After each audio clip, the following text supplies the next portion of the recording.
When we don't know or understand God, then all the rules that Christians are supposed to follow just seem like a terrible burden. And to hear that we are supposed to be completely given over to God as a living sacrifice can seem like more of a burden.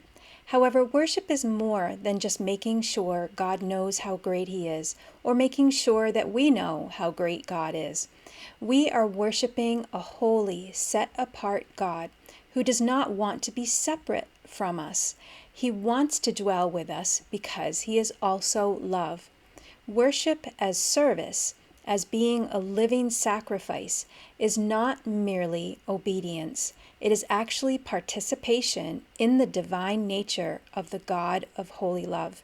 We talked yesterday about that the people who only honored God with their lips did not understand the full purpose and implications of worship. Well, the full purpose of worship is that we are participating in God, and the implication is that we become like Him. We can't do that if we are just going through the motions or merely telling Him how great He is. Paul follows up this verse with one that tells us not to conform any longer to the world, but to be renewed and transformed.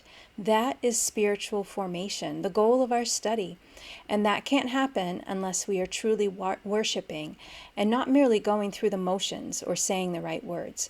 Through authentic worship, we draw near to God, and through the service of offering ourselves as living sacrifices, we participate in His divine nature. As you meditate on Romans 12:1 today, think again about being a holy sacrifice, about being set apart for God. As we allow ourselves to be set apart, we participate more and more in God's holiness and are transformed to be more like Him.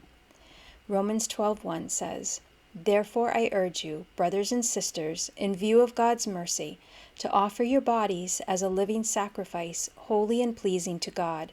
This is your true and proper worship."